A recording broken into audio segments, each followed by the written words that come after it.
Bonjour. Bonjour tout le monde. Donc c'est Solidaire d'abord.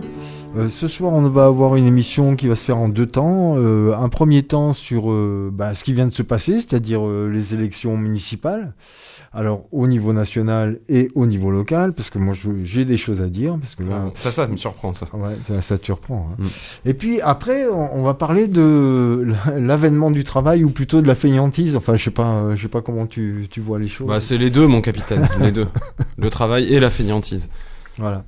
Alors d'abord, élection municipale au niveau national, avant de parler de ce qui s'est passé ici au niveau local, que je trouve à la fois au niveau national comme au niveau local désastreux pour plein de raisons.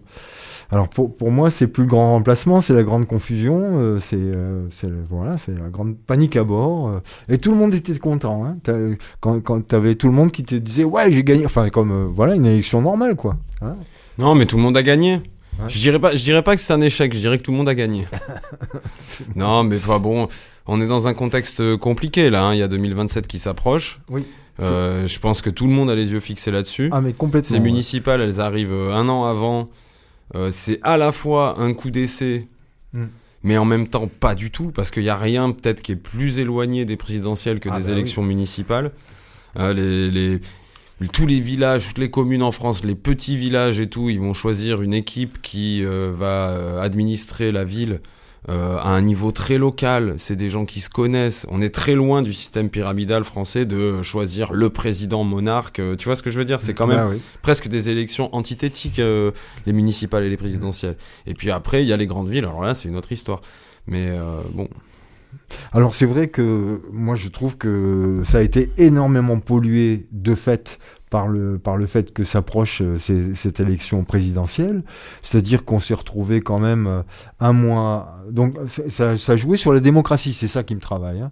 C'est-à-dire qu'un mois avant définir un parti comme étant d'extrême gauche, je trouve qu'il y a quelque chose à réfléchir par rapport à la démocratie, c'est-à-dire si tu veux écarter quelqu'un d'une élection, là en l'occurrence de l'élection présidentielle, hein, c'était pas par rapport au municipal qu'ils ont fait ça, ils ont déclaré LFI comme un parti d'extrême gauche, c'est pas n'importe quoi, c'est pas par hasard. C'est pas n'importe quoi. Puis moi déjà je voudrais dire à ce sujet-là, me considérant moi personnellement faisant partie de l'extrême gauche authentique et relativement à la frange modérée, hein, parce que moi je suis pas pour les envoyer au goulag les bourgeois, moi je suis juste pour les mettre aux travaux forcés, au ramassage des poubelles en bas de chez toi pour un SMIC, pour un SMIC. Je m'explique parce que c'est une petite théorie personnelle. Je pense que si tous les grands bourgeois et tous les grands riches de notre pays par exemple, on les mettait aux travaux forcés, au ramassage des poubelles en bas de chez soi, non seulement pour une fois ils seraient utiles à la société, et en plus on pourrait leur jeter nos fruits pourris tous les matins. Ça c'est quand même un sacré bon bonus. Donc non, tu vois, moi je suis pas pour les envoyer au goulag ou pour les flinguer, donc je suis de l'extrême gauche modéré, hein. Mais d'extrême gauche si tu veux. Je suis anarchiste, je suis communiste. Moi qu'on dise que LFI qui sont, je le rappelle, des réformistes et compagnie, sont très loin l'extrême gauche. Donc quand on les appelle l'extrême gauche, moi ça me fait rigoler, comme je pense que toute la véritable extrême gauche se poile en France. Là ce qu'on voit surtout, pour moi je le vois surtout comme un enjeu du pouvoir bourgeois là qui est bien en place depuis qu'il y a Macron, mais déjà avant. Je le vois surtout comme un enjeu de leur part d'essayer d'éliminer un adversaire potentiel. Tout à fait. Donc c'est de dire en gros le but pour nous ça va être de charger LFI le plus possible parce qu'ils sont la seule réelle menace là aujourd'hui pour l'ordre établi bourgeois de la 5e République de 2025, de 26. Donc si tu veux, eux leur but ça a été ça a été en gros d'essayer leurs armes un peu, tu vois. Est-ce que avec nos sondages, nos plateaux télé, nos institutions, parce que quand même ça révèle quand même un glissement des institutions, hein. C'est le Conseil d'État qui dit qui est de gauche, qui est d'extrême gauche, qui est de droite, qui est d'extrême droite. C'est un glissement de plus en plus vers la droite des institutions et pas seulement juste de la parole médiatique, pas seulement de la parole des milliardaires. Ça veut dire que tout ça a un impact sur la société, de la faire glisser dans son ensemble vers la droite. Ça, c'est quand même assez inquiétant. C'est parce qu'on sait que ça va glisser toujours un peu plus. C'est une vraie intrusion à l'intérieur des élections. Hein. C'est une vraie... ce qu'ils ont fait au niveau médiatique et au niveau politique, tous les partis unis en train d'ostraciser l'autre, c'est vraiment quelque chose quand même qui était concerté, ils ont utilisé ça à fond. Mais moi, j'ai pas du tout une vision catastrophée là-dessus. Moi, je trouve que par rapport à la démocratie, il y a vraiment quelque chose qui s'est passé. Oui, mais enfin, si tu veux, moi, j'ai pas une vision catastrophée là-dessus parce que pour moi, j'ai l'impression que tout le monde est en train de montrer son jeu. Le grand jeu de poker qui dure depuis 20 ans en France, qui est de dire que la droite, elle est quand même à peu près correcte, l'extrême droite serait presque acceptable, que le PS, ils sont censés être de gauche. Tu vois, la grande mascarade dans laquelle on est depuis 20 ans, en fait, elle est en train de s'écrouler progressivement sous le dernier mandat Macron. C'est en train de s'écrouler, je m'explique pourquoi. C'est pourquoi je pense ça. C'est parce que on voit de plus en plus que la droite, finalement, elle vendra père et mère pour rejoindre le FN s'il faut, parce que finalement, leurs intérêts, ils coïncident complètement et que le reste n'était qu'un discours. On voit que le PS n'est pas du tout de gauche et que ce n'était qu'un discours, là aussi. Donc si tu veux, les masques tombent, quoi. Trottmann se retrouve quand même faire alliance avec Horizon. Hein. Non mais oui, c'est pour ça que je dis les masques tombent et je pense que la France, depuis les élections législatives qui ont été forcées par Macron, depuis ce moment-là, je pense que la France s'en rend de plus en plus compte. Les Françaises voient de plus en plus toutes les tambouilles, toutes les trahisons, tous les revirements, toutes les hypocrisies et qu'à un moment donné, plus ça avance. Et d'ailleurs, les résultats des LFI, malgré la machine médiatique qu'il y a contre eux et politique qu'il y a contre eux, montrent bien que en fait le peuple il se laisse pas tant que ça en compter, quoi. C'était un petit peu le désastre pour le PS aussi, et je pense que quelque part la vision est un peu en trompe-l'œil parce que le PS a été désavoué, il me semble, par rapport à certaines positions qu'il a pris dernièrement. Hein. C'est-à-dire que être en fait le supplétif de Macron, ça n'a pas plu à tout le monde. Hein. Ça, non, mais c'est sûr qu'à l'intérieur du PS, en tout cas la frange la plus à gauche du PS, c'est-à-dire plus grand-chose aujourd'hui à mon avis, mais la frange la plus authentiquement de gauche du PS, je pense qu'ils ont beaucoup de mal avec ce qui se passe au sommet de leur parti. Alors, et je pense qu'ils quittent le navire assez rapidement d'ailleurs. On va pas y rester trop longtemps parce que sinon on va pas avoir le temps d'aller sur notre fameux travail et fainéantise. Moi je veux quand même dire un mot sur les élections locales parce que je suis scandalisé par plusieurs choses. Eh ben vas-y. Alors d'abord 4 listes, je trouve au ras des pâquerettes. Hein. On est à Aubenas, tu veux dire? Oui, à Aubenas. On est d'accord, on n'est même pas une sous-préfecture, mais enfin franchement quand même, on est quand même une petite ville culturelle quand même. Et non mais là, Aubenas, c'est quand même un cas à part. Hein. Moi, ça fait longtemps que j'habite ou je vis à Aubenas, que je tourne autour d'Aubenas et compagnie. C'est quand même un cas à part. On a une des plus grandes villes d'Ardèche qui serait possiblement une des plus dynamiques. Qui est enfermé dans un espèce de truc de bourgade depuis des dizaines d'années et pas de projet politique réellement à la hauteur de ce que pourrait être Aubenas en Sud-Ardèche. Aubenas, c'est compliqué. Hein. Aubenas, c'est compliqué, la situation politique. Oui, moi, si tu veux, c'est pas au niveau, quoi, quand même. Dans les 4 listes qu'on avait, il y en a aucune qui était au niveau pour moi. Oui, c'est-à-dire que théoriquement, quand même, il y a un bassin là qui est important, qui représente 50 000 personnes au moins. Hein. Par rapport à ça, avoir si peu de projets, tu vois, des listes qui se présentent. Alors bon, moi, je vais taper sur LFI. Je vais le faire une fois, parce que franchement, quand même, je suis scandalisé de ce qui s'est passé. Quand même, on s'est retrouvé avec un mec qui a été parachuté, qui avait rien à faire ici. Hein. Résultat, il a tiré tout LFI vers le bas, hein, parce qu'on se retrouve avec LFI qui fait 6%, ce qui, je pense, n'est pas du tout le reflet de ce qu'est ce mouvement, qui, pour moi, est un beau mouvement. Hein. Je suis pas en train de dire que je suis LFI, mais je suis en train de dire que c'est un beau mouvement qui est peut-être le dernier mouvement qui défend vraiment des valeurs des choses pour que tout le monde puisse vivre correctement ensemble, un minimum d'égalité. Et là, ce qu'ils ont fait Et c'est la deuxième fois, puisqu'ils ont fait le même coup en 2020. C'est-à-dire qu'en 2020, déjà, il y a eu une liste qui est arrivée au dernier moment, parachutée par la direction de LFI au local, qui ne veut pas qu'il y ait des insoumis. Non, Elle empêche, la direction locale empêche les insoumis. Ce qui est sûr, c'est qu'il y a des grosses questions à se poser, je finis quand même. Attends, la direction locale empêche que les gens soient insoumis. S'ils sont trop insoumis, elle les fout dehors. C'est quand même quelque chose, quoi. C'est sûr que, en tout cas, sur Aubenas et le mouvement insoumis d'Aubenas, il y a de quoi se poser des questions quand même, au bout d'un moment. Parce que déjà, le parachutage, on ne sait pas d'où il tombe, d'où il sort, qui est ce type qui arrive depuis pas longtemps, qui vient avec des propositions qui sont pas non plus... Et qui parle pas aux insoumis historiques, hein. C'est-à-dire que t'as quand même tout un ensemble de gens, une centaine de personnes qui sont autour du mouvement insoumis. Le mec, il leur parle pas. Il débarque et c'est lui le candidat. Mais j'ai l'impression que, si tu veux, même faire de la France insoumise à Aubenas, ça va finir par faire du Aubenas. C'est-à-dire qu'à un moment donné, que tu sois de droite ou de gauche à Aubenas, t'auras toujours le petit baron local qui viendra t'expliquer comment il faut faire, et si t'es pas d'accord, tu dégages. Et j'ai l'impression que c'est comme ça de la droite jusqu'à la gauche à Aubenas. Mais lui, de toute façon, on a des barons locaux. Oui, mais tu dis que il vient d'Annecy, quoi. Tu dis qu'il est parachuté par la direction locale de LFI. Donc c'est qui ces barons locaux de LFI? C'est ça la question que je suis en train de poser. Oui, tout à fait. Mais ça fait 10 ans que ça dure. Hein. C'est-à-dire que ça fait 10 ans que ce mouvement insoumis, qui est moi je pense un beau mouvement, est complètement parasité par une direction locale qui ne veut pas qu'il y ait d'insoumis, en fait. Eh ben, comme toujours, moi, pour ça, je ne vois qu'une solution, c'est l'auto-organisation du peuple. Ouais. Il faut que les gens arrivent à suffisamment paraître ensemble en ayant le même projet, en étant soudés à la base.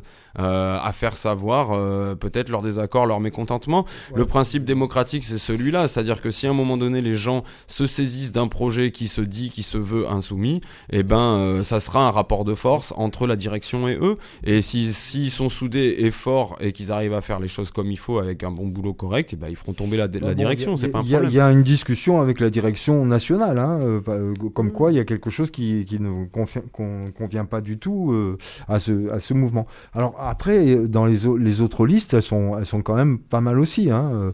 Donc on se retrouve avec le petit-fils de Ribert, hein, Paul Ribert, le petit-fils de Paul Ribert. Encore des barons locaux, quoi. Un baron local. Donc ce mec, ce Paul Ribert, a été quand même quelqu'un d'intéressant. Hein. Il était élu en 44, donc à l'époque de Vichy. Mais c'est vrai qu'il a joué un rôle intéressant à un moment où la Gestapo a voulu zigouiller plein de gens. Donc là, il s'est interposé, donc il est devenu un héros national.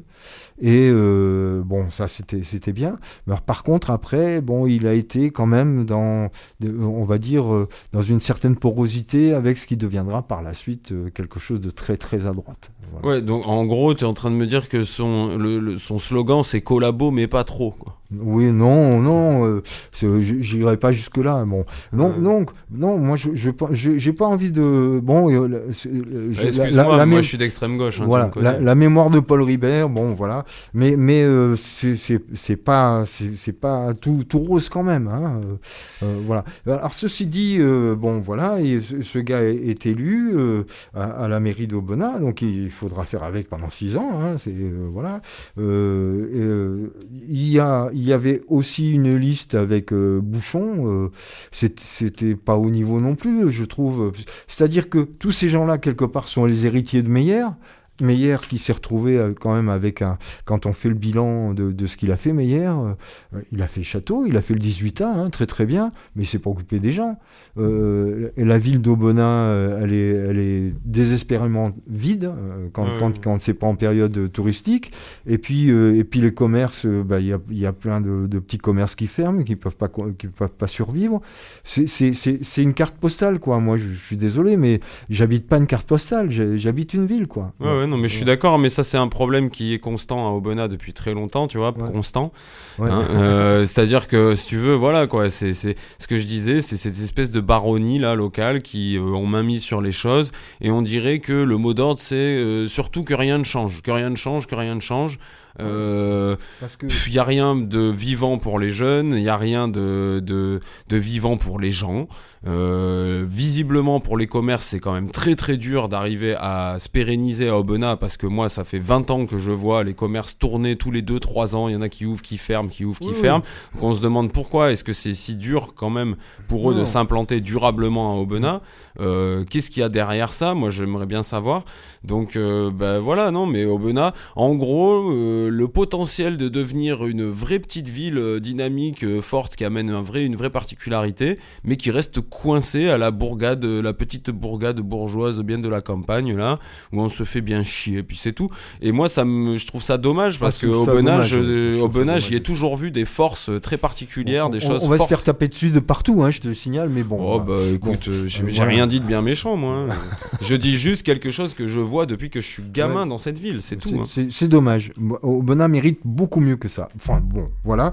Ceci dit, alors c'est vrai qu'aujourd'hui, on va parler d'un autre sujet. On va avoir peu de temps, hein, parce que tu vois, il nous reste 10 minutes, en gros, pour parler d'un vrai sujet, parce que là, c'est vrai que c'était pas au niveau ces élections. Enfin, bref. Alors, là, tu voulais nous parler de l'avènement du travail comme quelque chose qui serait l'alpha et l'oméga de notre société. Ouais, c'est à peu près ça. En fait, la question de point de départ, c'est à partir de quand on a commencé à considérer que les pauvres, c'était des feignants. Ouais. À partir de quand est-ce que les gens qui sont pauvres, ça a été considéré comme des feignants, des parasites, des profiteurs, des assistés. En gros, cette espèce d'énorme masse de gens qui n'ont pas de pognon, qui sont oisifs, feignasses, qui veulent rien faire et qui profitent du système collectif sur le dos des travailleurs, et qui sont en gros des gros parasites de la société.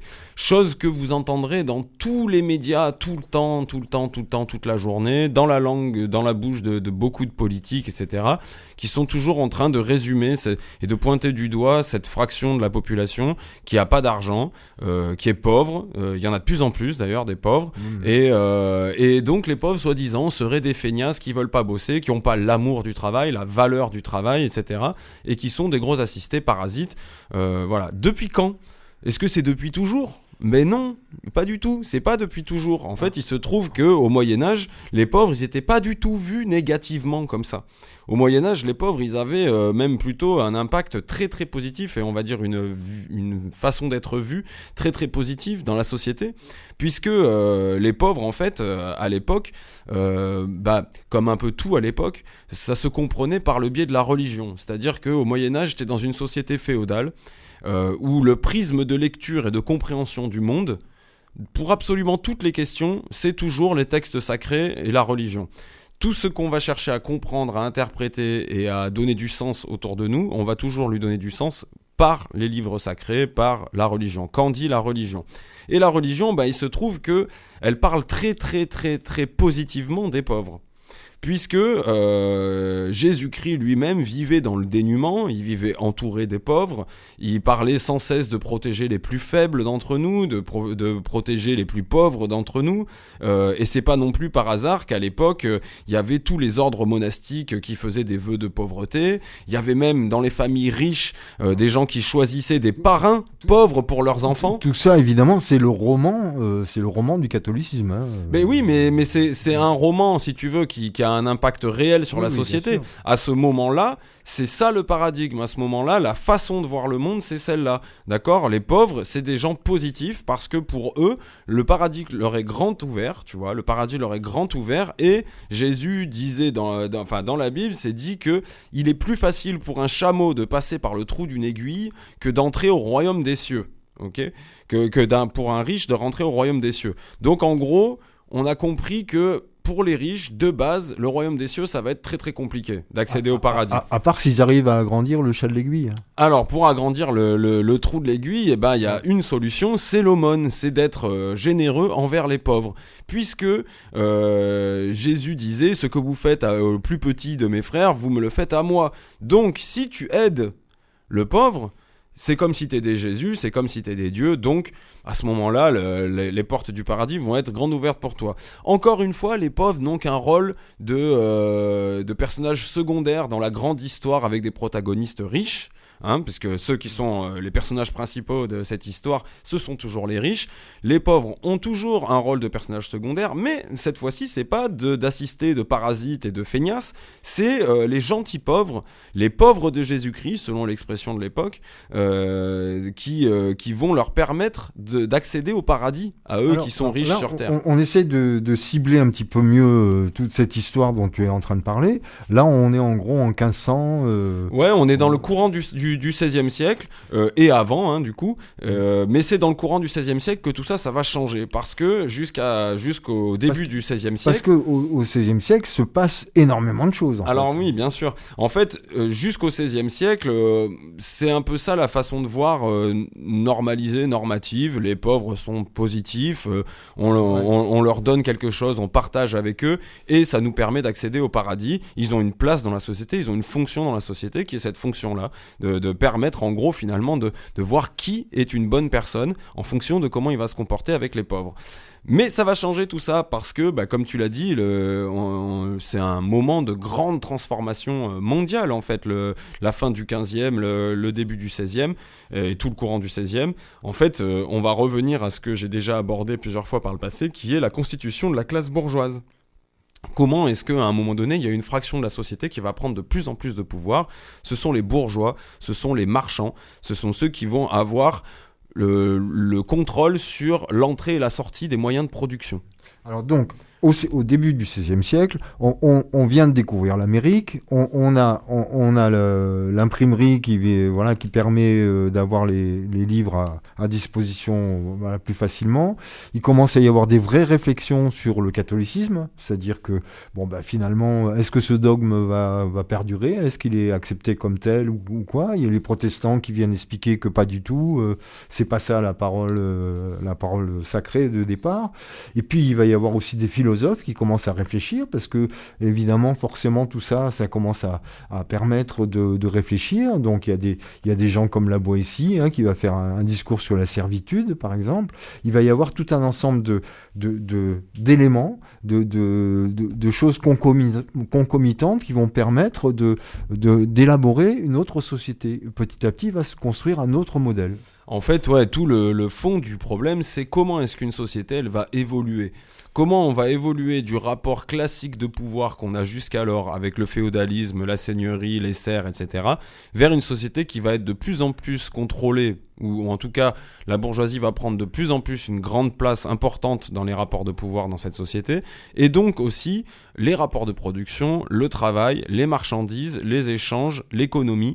Tout ça va devenir de plus en plus central dans cette société, sauf que ça crée des tensions avec les textes sacrés qui jusqu'alors étaient l'alpha et l'oméga pour le coup de comment on lit la société, comment on l'organise. C'est la rencontre de la marchandise. C'est essentiellement la marchandise qui change tout, là. C'est d'un seul coup où on se retrouve avec les manufactures qui vont petit à petit arriver par la suite. Je vais peut-être un petit peu vite, mais bon. Tout ça, ça participe du même principe. La question, c'est on va pouvoir être capable de produire des choses de plus en plus variées, de plus en plus standardisées aussi, en de plus en plus grande quantité, de les faire bouger sur des grands espaces, sur des grandes distances. En fait, on a un moment où on peut avoir toute l'activité marchande qui est en gros en train de devenir de plus en plus centrale pour tous les États européens et du coup en gros ça va générer la montée de la classe sociale qui s'occupe de ça. Ouais. Enfin, la conscience du monde est en train de changer à ce moment-là. Entre autres, ça a commencé déjà depuis un moment, puisqu'on parlait du fait qu'il y a eu Marco Polo et que c'est certainement pas rien non plus dans l'histoire. Ah non, c'est pas rien. C'est quelque chose qui a compté. C'est-à-dire que d'un seul coup, le monde qui était un petit peu figé avec le Seigneur, etc., avec l'Église, complètement normé, tout ça. D'un seul coup, il y a une ouverture, il y a quelque chose de différent, de possible. Il y a des tas d'ouverture dans des tas de domaines en fait à ce moment-là. Et ce qui est sûr, c'est qu'il y a la classe bourgeoise qui va chercher à en profiter pour tirer la part du feu, là clairement. Et donc en gros, c'est ça qui va motiver les changements de discours sur les pauvres, parce qu'au fond, c'est ça, moi en tout cas, mon sujet aujourd'hui, c'est celui-là, c'est qu'est-ce qui fait qu'à un moment donné, des pauvres qui étaient ultra positifs et qui te permettaient d'accéder au paradis, tout d'un coup, ça va devenir des feignasses, des assistés, et tout ce qu'on en a dit, qui a perduré jusqu'à maintenant. Et ce discours-là, de la feignasse, de l'assisté, qui a pas l'amour du travail et compagnie, en fait, il date déjà de cette époque-là. En fait, à partir du moment où il y a cette bourgeoisie qui s'impose, cette bourgeoisie, elle a besoin que les gens y soient au travail. Et donc, à partir du moment où elle a besoin que les gens y soient au travail, il va falloir stigmatiser tous ceux qui refusent de travailler, et il va falloir encourager le travail comme étant non seulement quelque chose d'extrêmement important pour les gens, pour la société, etc., mais en plus, il va falloir former les esprits à vraiment mettre le travail au centre, la fameuse valeur travail et compagnie, à mettre le travail au centre de leur vie, parce que c'est pas du tout le cas à l'époque. J'en ai déjà parlé dans les autres émissions. Voilà. Alors en fait, la Boétie, lui, quand il fait son discours de la servitude, il explique comment la servitude est là, en place. Et donc, il explique, entre autres, que tout ça, ça marche autour de l'habitude, par exemple. C'est-à-dire que les humains, ils ont une façon de fonctionner. Et donc, ils n'ont pas tellement envie de changer de façon de fonctionner. Et puis, une deuxième chose dont parle la Boétie, c'est qu'il dit, quelque part, on les endort. Donc, l'endormissement, c'est le pain et les jeux qui viennent déjà de la société romaine, et il dit, par exemple, à l'heure actuelle, tu sais combien on joue chaque jour, je sais pas, au loto, etc. Tu sais combien ça représente chaque jour? Ça doit être des millions, largement. 59 millions par jour sont investis dans les jeux. Et puis, il y a aussi l'intérêt, c'est-à-dire on va te faire croire que finalement, toi, tu es du bon côté. Et donc, il va y avoir, contrairement à ce que fera le Front National par la suite, en nous désignant les ennemis intérieurs, quelque part, comme ils le font en nous montrant les populations émigrées, on te dit que finalement, tu as quand même du pouvoir et tu fais partie du modèle, quoi. Oui, non, mais ça, après, c'est des grandes stratégies, c'est des stratégies de discours, en fait, mais c'est exactement le sujet, c'est-à-dire que, comme tu l'as très bien dit au début, c'est Spinoza qui dit ça, qu'on est, ou la Boétie qui dit ça, donc qu'on est vraiment un animal d'habitude à la base. Oui. Mais c'est bien ça le problème, c'est que tu vois que ça va pas être fait en un claquement de doigts, de faire passer le regard des gens vers un peuple pauvre qui est positif, vers un peuple qui est pauvre, qui est négatif, tu vois. Et donc, ce truc-là, il va être très instrumentalisé, il va être fabriqué, mais on n'a pas le temps d'en parler. Mais c'est pas grave, ça sera pour une prochaine fois. Ça sera pour la prochaine fois. Au revoir. Merci tous.